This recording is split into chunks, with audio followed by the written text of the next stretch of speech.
And so for me, what I've found to be the best carbs may not be the ones that you agree with, but I'll get your thoughts on this. Mm-hmm. I really like fruit, and fruit's become demonized recently. And I like honey. Now I'm metabolically healthy, but I like the sweeter, simple carbohydrate carbs without the starches and the fiber. Those are the carbohydrates that I've found to work best or feel best for me. But what do you think about that versus when you're saying clean carbohydrates in your book? What are you advocating for? Whole foods, but what kind of stuff? Totally. Higher fructose fruits, exactly what you said. So in the lower carb, obviously, you know this, but people, I mean, berries, lower fructose fruits can be part of that sort of lower carb and ketogenic world, keeping your carbohydrates under 50 grams, 20 grams of carbohydrates a day. But you're going to be able to have more of that and more diversity of fruits that are higher in fructose and other sugars. So yeah, all the fruits are completely fine. And honey, maple syrup would be two other choices. And it's potatoes, and starchy tubers can be fine too. But to your point, I find that some people that with digestive issues, they don't do well with lots of those, but same could be said with higher FODMAP fruits too. So it depends on the case, but the point is I'm advocating for people in intuitive fasting to, and for my patients for that matter, to experiment with these different types of starches. And I would say even, I'd like to get your thoughts on this too. I find that, and I don't do this initially, but for the book, I did it for the sake of simplicity because I'm not there to manage the case. Even gluten-free grains like rice, I find that some people, some women do fine with those. They enjoy it. I do the white rice, so it's lower in lectins. It's easier to digest. And some women like it. They really like it around their cycle. It gives them diversity, and they pivot from that center. Yeah, I mean, white rice is super controversial. Anytime I talk about eating white rice, people vilify me because I'm so about ancestral things. So I had to kind of check myself and be like, yeah, you're right. White rice isn't so ancestral. But I mean, it didn't bother me a whole lot. I don't use it in my diet right now, but I've definitely heard, I mean, people that work with me at Heart and Soil are sometimes eating white rice and they seem to make it seem like it's easy. So, I mean, gosh, it's probably pretty low lectin. It's basically amylose. It's a glucose polymer.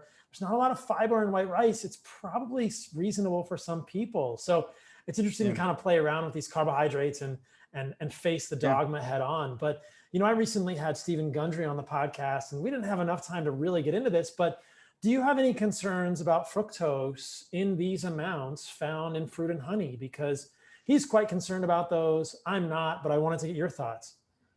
Not in the amounts that we're talking about, not 75 to 150 grams of carbohydrates a day. No, I've never seen it be an issue for people that are eating within that realm. Do I see people that don't feel as good in those higher amounts? Like you said, the diabetics, some of them, even if they move the needle significantly, they have metabolic flexibility, they still feel better with being on the lower end of that scale of what I talked about. So even if they go up, 50, 60, 70 grams of carbohydrates, they're fine there. But the upper limits of that 150, yeah, if you're having that amount of sugar, if you're insulin resistant, if it's fructose, I could see that being problematic, especially with things like agave nectar, which is higher in fructose.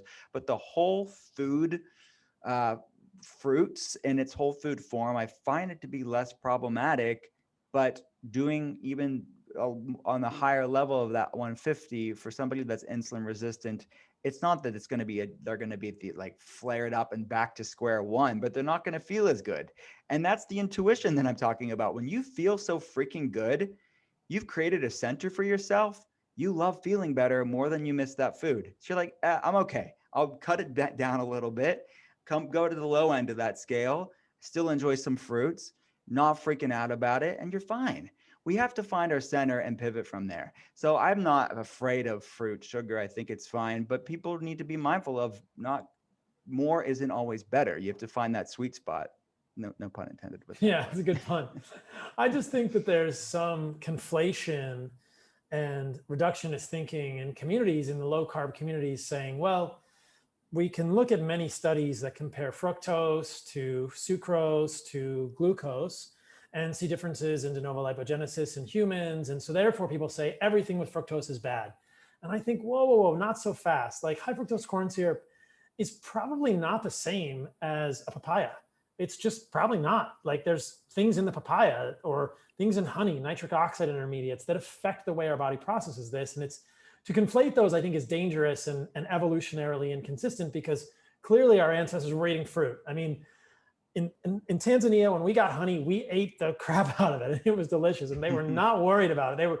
They were not saying, "Oh, I've had too much fructose. I'm not going to eat this honey out of this tree." So, evolutionarily, it just seems like we've had it. And when people in the health space are suggesting things that go against, they're just clearly against what we would have done evolutionarily, or what I imagine anthropologically would have been true or historically, it just kind of gives me pause. And I think, really, like, it just doesn't make sense to me. So it's interesting. And thanks for sharing your thoughts on that. Yeah. No, I think we're on the same page for sure.